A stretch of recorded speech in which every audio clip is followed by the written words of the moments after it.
বিসমিল্লাহির রহমানির রহিম।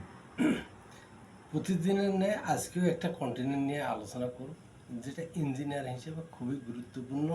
প্রত্যেকটা জিনিসে এখন হাই প্রেশারের কার্যক্রম সিএনজি স্টেশনে এবং এলপিজি স্টেশনে বিভিন্ন ধরনের যেমন বয়লারের কানেকশনে হাই প্রেশার থাকে, সেই হেতু কার্যক্রম এবং আরও একটি জিনিস যেমন হাইড্রোলিক জ্যাক এবং হাইড্রোলিক কাজে যে ব্যবহৃত এসএসের যে কানেক্টর, এই কানেক্টরগুলো আমি দেখাবো। প্রত্যেকটা ফেরোয়েল আছে, এই ফেরোয়েলগুলো এই যে আপনারা এখানে কানেকশন দেবেন। এই কানেকশন দেওয়ার পরে নাটটা লাগিয়ে দেবেন এবং এই নাট লাগিয়ে দেওয়ার পরে টাইট দেবেন। এটা একটা বার আছে এসএসের, এই এসএসের বারে আপনার 6000 বারের যে এসএস, সেটা আপনার ব্যবহার করবেন যাতে কোনো প্রকারের দুর্ঘটনা ঘটবে না।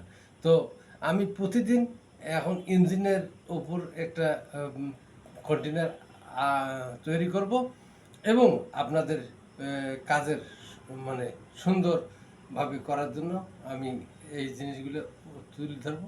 যারা নতুন ইঞ্জিনিয়ার আছেন তারা এই জিনিসগুলো দেখবে এবং শিখবেন। আমি আপনাদের পাশে আছি। আসসালামু আলাইকুম। এবং আগামী দিন এই ইঞ্জিনের ওপর কথাবার্তা হবে। আমি যেহেতু পাওয়ারের ছাত্র এবং ইলেকট্রিক অ্যান্ড ইলেকট্রনিক্স সব বিষয়ের উপর আমি ধারণা নিয়ে কথা বলব। আসসালামু আলাইকুম।